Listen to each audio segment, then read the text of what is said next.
আজকে এই অনুষ্ঠান যারা আয়োজন করেছেন বাংলাদেশ জাতীয় পার্টি যুব সংহতির সকল নেতা কর্মীদের আমি ধন্যবাদ জানাচ্ছি আজকের এই ইফতার মাহফিল আয়োজন করার জন্য। আপনারা জানেন আমাদের দেশের আজকে একটি অস্থির অবস্থার মধ্যে দিয়ে আমরা যাচ্ছি।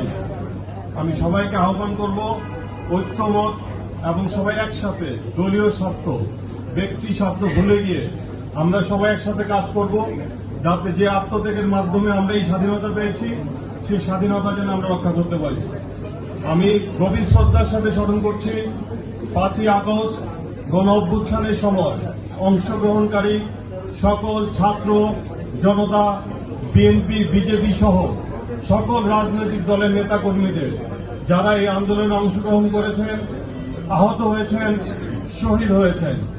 আমি আহতদের প্রতি গভীর কৃতজ্ঞতা এবং আমার সমবেদনা জানাচ্ছি এবং শহীদদের জন্য আল্লাহর কাছে তাদের আত্মার প্রতি শান্তি কামনা করছি। আপনারা সবাই দোয়া করবেন আল্লাহ যেন শহীদদের এবং আহতদের পরিবারদেরকে সাহস, শক্তি এবং সাহায্য প্রদান করেন।